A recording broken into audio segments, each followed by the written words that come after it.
Easy. Hi there folks, and welcome back to the channel. My name's Jason Rouse, and I gotta admit, it's been a little while since my last one. I've been super busy. I've been working on releasing my album, and I'm so glad that it's done and it's been super popular. And yeah, more about that in the future. I think I might do like a video where I go through some of the techniques that I'm using on the album. But today's video, this comes from a request from a friend of mine, and it's basically going through how do you tune the pipes. And just as a bit of a joke, I thought I'd do the usual thing, stick it into AI, and yeah, there's not really a lot of information out there, like kind of easy to get, easy to digest, and there's certainly no videos like this on YouTube. So I thought I'd maybe go through a few little bits and pieces that you might find useful in terms of like tuning up the instrument. Yes, if you've just gotten yourself a set of Uilleann pipes and you don't know how to tune them, yeah, it's not quite as simple as just tuning a peg on a guitar or a violin or something like that. It's a little bit more complicated than that. So yeah, let's have a look at that and see what the crack is. So this is not specifically like everything that you need to know about tuning the Uilleann pipes, but hopefully enough to get you going. I'm going to throw in some of my own little tricks and tips in there as we go. But yeah, we'll talk about like tuning up the chanter, how the reeds work, just intonation, a little bit about the drones, and a little bit about the regulators. Maybe I'll do like a full regulator video in the future, but this is probably enough just to get you going and see how we get on with that. So yeah, let's start with the chanter. So assuming you've got yourself like a standard set of Uilleann pipes, and there are no sort of standards I suppose in the world of Uilleann piping, but most sets out there are in the key of D, and what that means is when you have all the holes covered and you lift the chanter off your knee, the note that pops out the bottom is a D note, like a standard D, and the drones should be tuned like D, D, D, so 3 different octaves of D to match with that. And it's worth bearing in mind that the pipes themselves, they're like a drone instrument, and what that means is you have that sort of carpet of sound, those 3 octave Ds as the drone that goes underneath what you're playing on the melody. And with the melody, you'll want the notes to be in tune with that bottom D. And maybe a few things you want to think about before tuning up as well is, are you going to be playing with other people, or are you going to be playing with yourself? Just, at home or whatever, the kitchen piper. So if you're playing with other people, you'll probably want to make sure that you're somewhat in tune with like a tuner. And if you're playing by yourself at home, then you just want to make sure that you're kind of in tune with the instrument itself. And what that means essentially is, if you're playing with other people, you want to make sure that the notes that you play on here match up with the notes that they're playing. So whether it's a guitar or a violin, fiddle, tin whistle, whatever it is, flute, just make sure that you're kind of all in and around the same ballpark.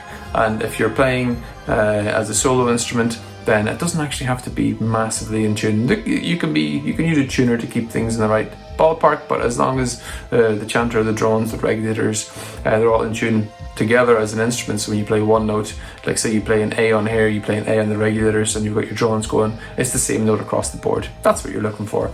Maybe it's a good time as well to talk about equal temperament versus just intonation.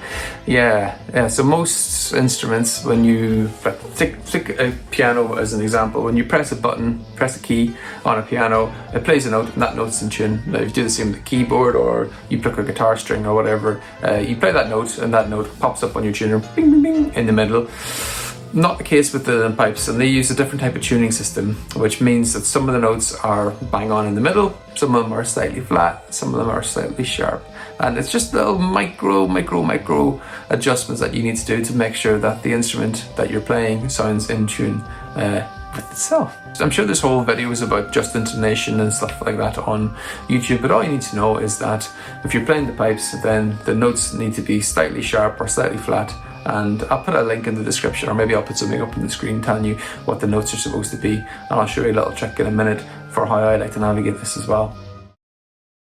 Okay, I got my pipes. Let's talk about reeds. So Uilleann pipes have 2 different types of reeds. You've got single reeds, which are in the drones, which are just like a single bit of wood that flaps against itself. And then the most complicated ones you have are the double reeds in the chanter and in the regulators. And maybe the closest instrument to Uilleann pipes is the oboe. Kind of evolved out of oboe. Somebody put an oboe on a bagpipe and then took the bottom off, and then da-da-da-da, here we are, Uilleann pipes. I'll put a picture up on the screen of like the components of the reed in a minute, but just the for like any sort of little adjustments on the reed, which is something to be very, very careful about, is when you're taking the top off. So your reed is held in this little part up here, sometimes called the reed cap, or the chanter top, or the chanter cap, whatever. And then your main chanter is this part here. And what you do is you take it out very, very carefully. So hold the top, hold the bottom, and I'm just twisting this a little bit, but if you can take it out without twisting, that's much better. And there we go. Yeah, the way it works is the air goes in the top. There's like a little chamber where the reed is, and then the lips on the reed vibrate, and then the noise goes down, and then the holes dictates where the air comes out and gives you different notes.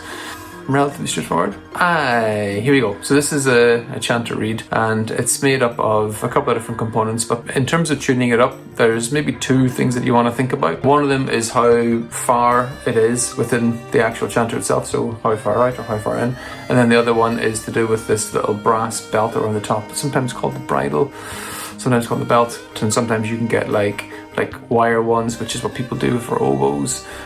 Those are becoming more popular these days as well. The overall pitch of the instrument can be dictated between those two things, and usually you get some string at the bottom, but by taking the string off, you're now able to put it further into the chanter, and you can take it out and put more string on, and then it won't go as far in. Usually they don't need to go into the chanter very far, just a little bit is probably enough, but you'll find that your situations might change and you might need to take it out, put it in a bit more. Depends on where you're playing and how your pipes are behaving. And basically what you're doing by like bringing it out or putting it into the chanter is you're either making it flatter or making it sharper. So it's like a, I don't know why I need to put it down to this, but like a trombone, you know?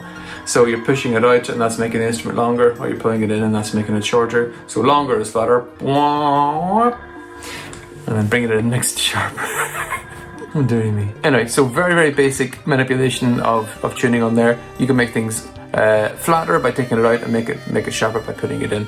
That's usually as much as you need to do with tuning up Uilleann pipes if you've got them kind of somewhere halfway in tune to start with.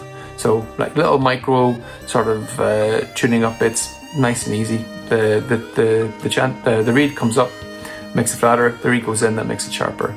Are we all with me still? Just to talk about the bridle, if you're new to Uilleann pipes, leave this bit alone. Don't touch it. Yeah, generally you don't need to move this much really at all. There's two things that you can do with it. You can push the bridle up, and that will make it flatter overall, but it also makes it harder to play. So the way that the reed works is you have the lips of the reed, two pieces of wood, and if you push the bridle up, it forces them ever so slightly apart, so that whenever they flap together and the air goes through them, they've actually got more distance to travel, more air is being pushed through. So it gives you a louder sound, it'll be flatter, and it'll also be harder to play, which is something to think about as well. And if you bring the bridle down, it closes off the reed, so it's only got little bits to flap. And it'll make it easier to play, it'll make it sharper, and it'll make it quieter. So most makers will put their bridle somewhere towards the bottom, kind of like what I've got on this one. And if you see anything where the bridle is like halfway up or whatever, you know that's kind of in the wrong place. So hopefully you won't have to play around with the bridle. It is really like the tiniest like fractions of moving it up and moving it down makes monumental difference to how you play it.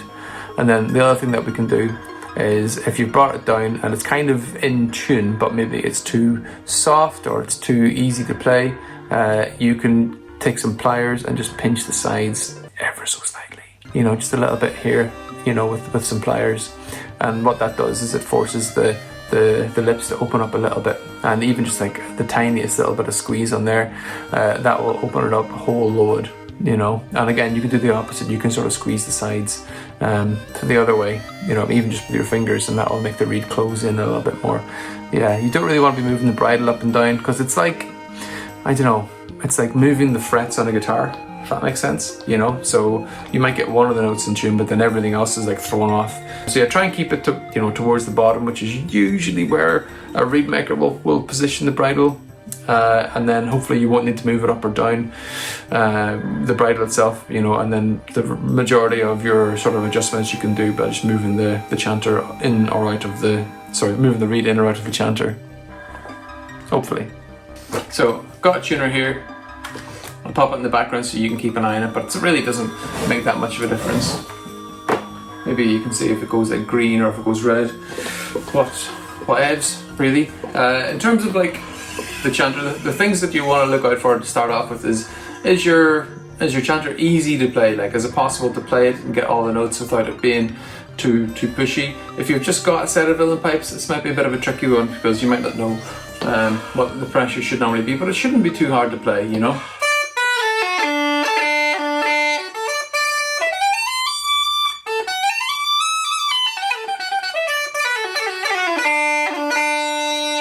So this one, it's not too loud, not too quiet. It's kind of, I can tell by playing it that it's kind of in tune anyway, but what we'll do is we'll mess around with it and then we'll bring it back into tune. Now, the first thing you should be looking for really is your back D in tune, because this is like the problem note. And just looking over there, I can see we're in the green. That's pretty decent. And the A,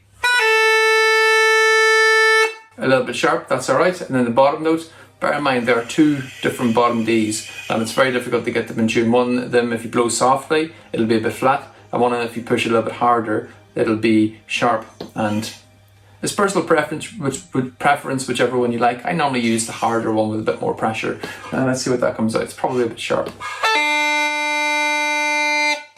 There we are. And the softer one.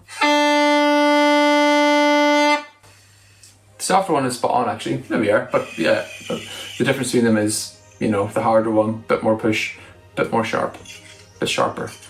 Yeah, so we're kind of in the right sort of spot with this one. And as long as you've got like the sort of pressure right and it sort of plays okay, you probably don't need to mess around with the bridle. If it's too hard to play, then you can bring the bridle down a little bit. If it's too easy to play and you're like pushing it and it's really squeaky or really quiet, you can push the bridle up a little bit. Or you can use the pincers on the side, so pliers on the side to like open it up or squeeze it in to make it a bit quieter. Again, if you've just got like a chanter and you only have like one reed for it, don't bother with the bridle, honestly. You've probably in grave danger of destroying it, and maybe you want to speak to a professional really, or start making your own reeds that you can mess around with yourself. Anyway, this one's not too bad. What I'll do is I'll play around, so I'll give you a demonstration. The reed I'm going to take out of the chanter and I'm going to take off some of the string at the bottom, maybe a bit more just to show. And what I'll do is I'll put it back in. And what's happened now is I've taken the string off so that the reed has gone way down further into the chanter. When I play it now, it should be sharp overall. But that's what we'd expect. You know, smaller instrument, trombone, smaller instrument, sharper. Let's hear this.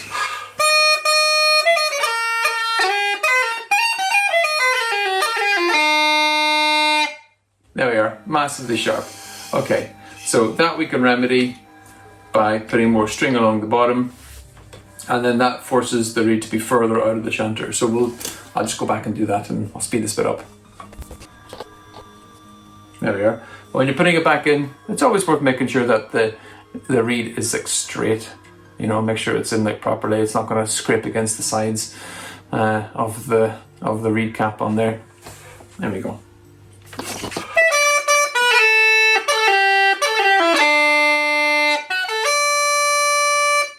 And for the purposes of demonstration, let's move the bridle up a little bit, and then maybe you'll see why we don't do this. So I'll move the bridle up a lot, and always be very careful putting things in, taking things out.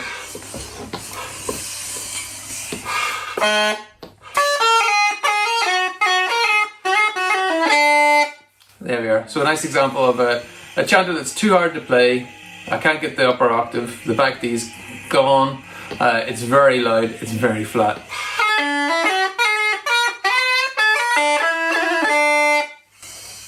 There we go. Not too bad setting actually, but I'm sure we can do better. And if I push it all the way down, so this is the bridle going all the way in, it should be very quiet and very sharp.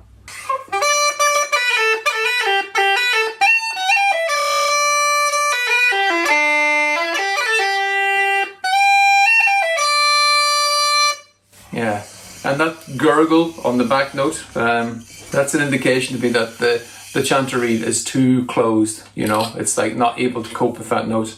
So I'll put it back to kind of where it was, and then we'll talk about different ways of like tuning individual notes.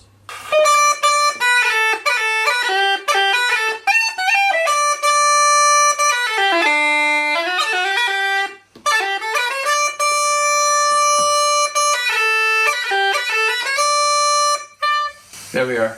So the chanter is kind of in tune there, but a little trick that I like to do for tuning individual notes, like you'll see my A there is slightly sharp, maybe sharper than it needs to be, and so is the G. I've got the back D kind of where I want it to be, but yeah, a little trick that you can do for getting it, sort of getting it perfect.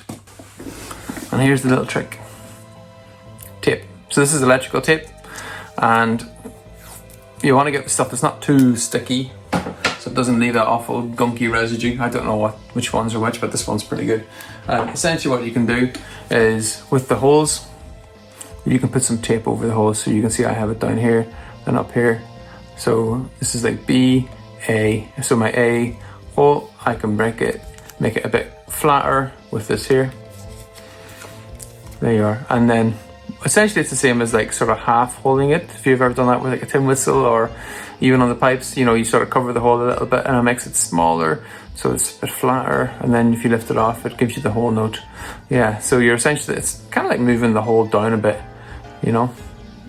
Yeah, the further down it is, remember trombone, further down it is, the flatter it is. So yeah, making the individual notes flatter. This is kind of my approach to it. I like to make sure like the back D is kind of where it needs to be, you know, most of the notes kind of where they need to be, and then just little bits of tape, just like very softly, you know, nudge the notes back into where they're supposed to be.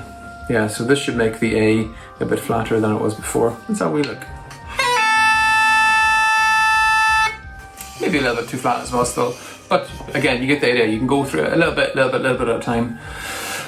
But this brings us back to the question of just intonation versus equal temperament. So we're not aiming for it to be like bang on in the middle each time. We're looking for small fractions above or below. And this is my trick to you. I've written all my tuner here where the notes are supposed to be, you know. So whenever you play a tune and it goes up in the middle, and then is it going to be like flatter, is it going to be sharper than what it needs to be? And this is just for D pipes, so yeah, your mileage may vary for different ones, but yeah, assuming the A is 440, then you've got it bang up in the middle, and then you can make them sharper or flatter, and I've just drawn them in with a fine little pen just to say this is where the notes are supposed to be on the tuner for that. If you're just playing the chanter, then that's probably fine. When you start introducing the other aspects of the pipes, like bringing the drones in, bringing the regulators, that can go out of the window a little bit, and you don't want to rely too heavily on the tuner. You want to maybe use your ear for a little bit, you know, and just try and understand when things are in tune. Like listen for the beats, like the wow, wow, wow, wow, wow, wow, wow, wow, wow. You know, just try and get everything like lining up perfectly, and then that makes a massive difference. And yeah, maybe one more thing before we move on to like the drones. There's no prescribed like fingering for uilleann pipes. You know, most standard modern chanters all have like a similar kind of fingering, but you'll want to play around with it yourself and sort of understand which notes work best. So for example, with the A, most chanters will play quite nicely just with one finger off, and then maybe you might get the same note with 3 fingers off. And yeah, like I said, just be consistent between whichever one that you do. The upper octave stuff might be a bit different as well, you know. So on this chanter here, the upper octave A works best with just 2 fingers off. You know, it's worth playing around and seeing how it works for you. You know, like the C natural, the prescribed way of doing it, I suppose, is with these 2 fingers off. But you'll find in some chanters that it behaves better like this, or like this, or like that, or like that, or like that. Yeah, you want to play around with your chanter and see which notes play the best, the notes that your chanter wants to play, you know, or the way that you do it, the fingering that you do it. And yeah, just have a little play around with it, see what works, and then be consistent between tuning up, how you're tuning it up, and then whatever notes that you're playing, whenever you're playing it, okay? Something I wanted to show you here, maybe a wee bit different. Some chanters have these, not every chanter has it, and it's not 100% essential. Have you guessed what I'm talking about yet? It's one of these. So it's called a rush, and essentially what it is inside the chanter you have a, there we go, you have a piece of wire that goes up, and this makes it flatter from the inside. So if I pop this here like this, you can sort of see, yeah, and this corresponds to certain notes. And this is kind of a severe wire on this one. It's quite fat, and it's got bits of like string wrapped around it for tuning up individual notes in there. This is kind of more common thing on older chanters, and the reason being is the older chanters, they were made for like different tunings. They were made to be slightly sharper, typically, you know, and it's kind of something that I think Leo Rosen was the first piper to sort of do it, or maybe to popularize it. I don't really know, but this is one of his chanters, and they were made with this in mind, you know, to have like a rush stuck up them. Yeah, it's called a rush. In the old days they would have used a rush, but nowadays we use like bits of metal, or in a pinch I've seen people use guitar strings, but guitar strings are probably not a great idea because they're a bit scratchy on the inside and you could damage the instrument. Yeah, try not to use that. Try to get something like this. I think this is a spoke from a bicycle. It's probably too fat anyway for this sort of thing. Depends. If your chanter is like overly sharp, like completely like going towards E flat maybe even, and you're having trouble with it, trying to get the reed to work, yeah, something like this up it is probably what it needs. A lot of chanters are made like as copies of Leo's stuff, so maybe they have one of these in there. It's not a defect, it's part of it, it's what it's supposed to be, and sometimes it can even help you tune things up. Yeah, so think about that. And the other thing I pulled out of the bottom of this one is just a piece of paper, and this is a piece of I think it's like sandpaper or something, but it's just like rolled up on inside itself. And then when you put that up the bottom it can affect the note, and it makes it easier to get that bottom D note, and it makes it a bit flatter as well. So with the chanter I was playing earlier, you notice that the bottom D was very, very sharp. I can put that in and I can soften it up a little bit. There we are. 2 more little tricks for you. So just to recap then on the chanter, if you're new to pipes, don't mess around with the reed too much. Don't squeeze it, don't use the pliers, none of that nonsense, messing around with the bridle until you have like a bit more of an idea what you're supposed to be doing. Moving it in and moving it out can make it flatter, sharper, and try and get things into sort of a ballpark where they're not too hard to play, not too soft to play. And a bit of tape is a really, really simple way of making the notes flatter as you go down. Bear in mind, actually, I should have said that it affects the upper octave differently to the bottom octaves. Don't use loads of tape, you know, try and avoid it if you can. Putting a rush up it, if your chanter has it already, can make it flatter overall, and it also affects the tone, make it sound a bit more fluty. And yeah, you can tune the bottom notes with the bit of paper up there as well. Alright, let's talk about drones. This should be nice and easy. I've covered the drones as well. I've got a full video on drones, but I'll just run through it quickly just for the sake of it. Alright, so we have 3 drones. We've got a little one, a medium one, and a big one. And they're all tuned to the same note. They're all tuned to D, which gives you that kind of normal sort of acoustic carpet for to lay your melodies on top of. Okay, I brought over oh my god, this is a terrible reed. Okay, this is a drone reed that I made, and they're very, very simple in that the air goes through the flap here, and that makes that clack noise, and then that pushes the note all the way through. And they're very, very simple again. Basically, if your drone reed is kind of too sharp, too flat, you can bring it in, pull it out, same sort of idea. So now we know how the drone reed works. It's very, very simple. It's a piece of tubing and it goes out, and that makes it flatter, and you push it in and that makes it sharper. It's the trombone thing again, right? Yeah, so we're making it flatter, we're making it sharper, and you want to get them to tune into a sort of D approximation. However which way you do it, always pick the same sort of way for tuning up. I like to start with the little one, then the big one, then maybe the middle one, and then tune the big one, and again making sure that they're all going to the same sort of tuning. You can tune them up to the A on the chanter or the G, or you could even just use a tuner. Yeah, maybe for just for this I'll use the tuner. There you go, old friend, back again. So So little one first, and I'll use the tuner.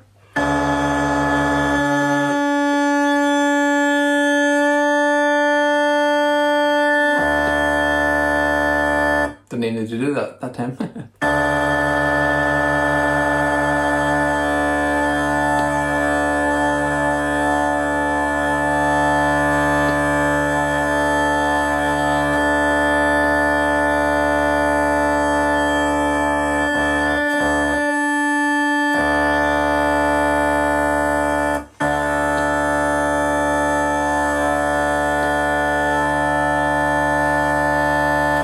If you're playing with other people and you need to have drones, use the tuner. If you're playing with yourself, use the chanter. Maybe is a better idea.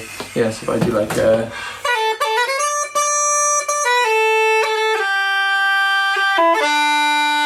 let's give this a go.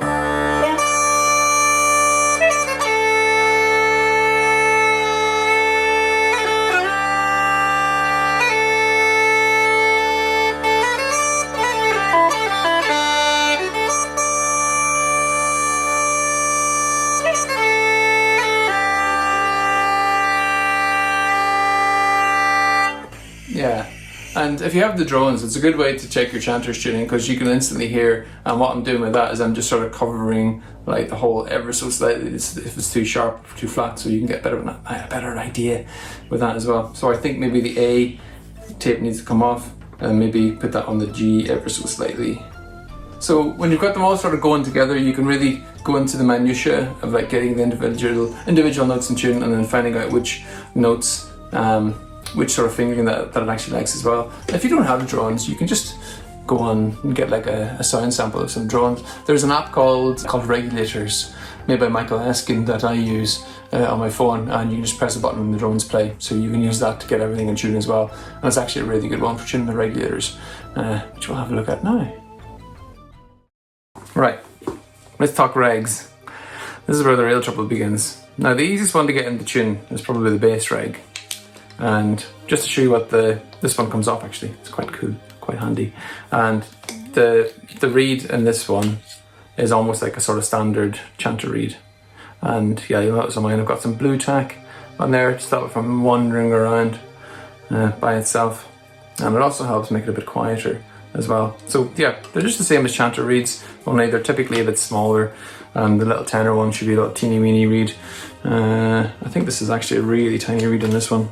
Yeah, so compared to like a chanter reed, teeny tiny, but the same principle. They only have to play one octave, so that makes things a little bit easier. So you kind of want to get it in, again, in the ballpark, maybe slightly sharp overall. And the reason that you want to make it sharp overall is because on the inside, you have this, which again is like a rush. So it's the same principle as the rush on the chanter. And what you do is you line it up with the notes that need to be flattened. So in this case, the A needs to be flattened and the G needs to be flattened. And the way the plunger works is you can pull it up and down and it makes the bore narrower or wider. Same idea as well, basically, yeah. Just makes it sharper or flatter, but on the inside, you know, it's like the whole half holding thing. It's like the tape thing. And you can't even you can use tape on these or a bit of wax on the inside of the note as well. It does the same sort of thing.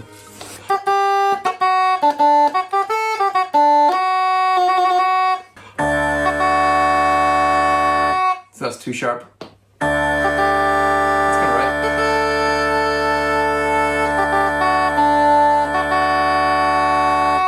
Yeah, so I've got one note here that's the F note, which is too sharp. When you're tuning your regulators,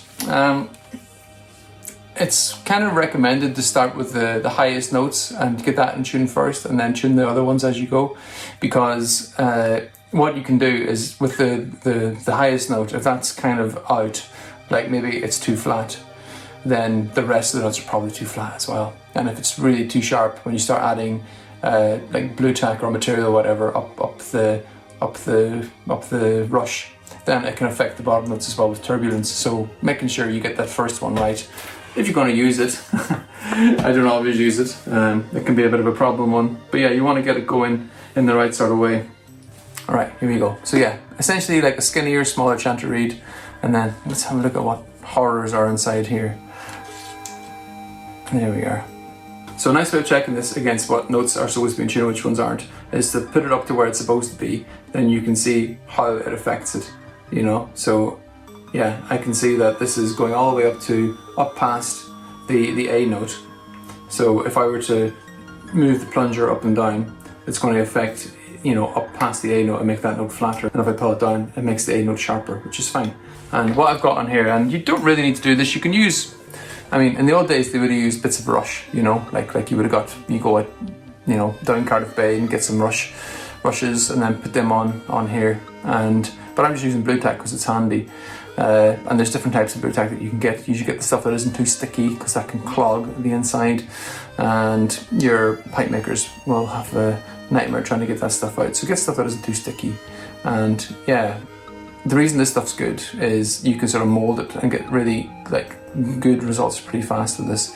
Because when I was using rushes to like tune up my regulators, you could be there all day, and you know what, you're probably still there all day trying to tune them up like this, but yeah. And you want it to be sort of kind of uniform, so getting smaller, bigger, smaller, because if you have like a big blob, then it causes turbulence and the note will gurgle, or it'll affect the bottom notes in a really negative way. So yeah, just keep it nice and simple, nice and simple. And what you can do is to make sure that it's like sort of completely round, is you can pop it on like your stock or something like that and just rub it like that, just to get it round. Yeah, there we go. That's a bit more what it's supposed to be. Okay, let's have a look at this.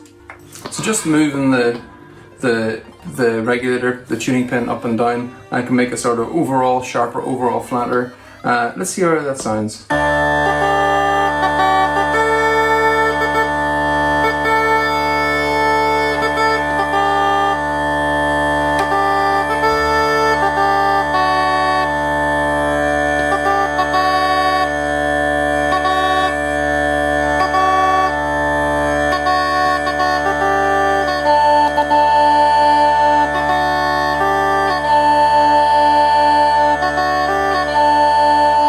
So kind of in the right place, but the D on here is a bit too sharp. So what I'll do is I'll just take it out quickly and make that a bit flatter.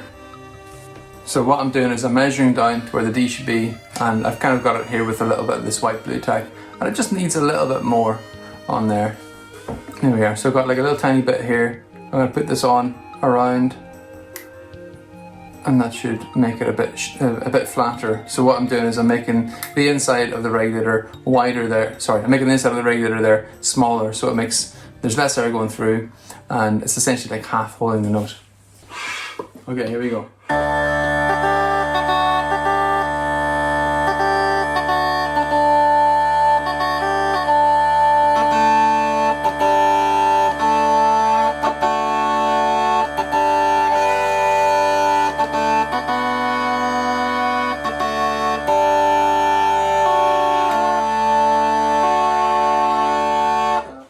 And you just have to go through and do that for every single note on the regulators, and then you're done. Yeah. Well, I hope that helps a little bit with the regs. They can be a bit of a nightmare to get in tune. But yeah, always play them with the chanter as well. Get the balance right, get the drones right. You know, make sure everything's kind of the same sort of pressure-ish. So it's not like one regulator is like really hard to blow and the other ones are really soft. Try and get that all sorted out, and then just tuning with the little blobs of blue tack or the twigs or what rushes or whatever you want to put up there. There's loads of options. Well, I hope that was helpful for some of you. It's not exact science, and yeah, there's always a bit of compromise really with tuning the instrument up. You can get it going pretty much 99% of tuning, but yeah, there's always those rogue notes that you need to sort of play around with, or try a different fingering approach, or see how you get on really. Yeah. If you enjoyed the video and you got this far, yeah, I'd love it if you could do like the whole YouTube thing. Hit like, hit subscribe, really helps out. And yeah, you might have noticed I have my beautiful new album here in the background. If you wanted to have a listen, it's all on the major streaming platforms and Bandcamp and everything. If you wanted to get yourself a copy, that'd be great as well. And yeah, stay tuned, I'll hopefully get back on, do more of these videos. That'd be great. See you later.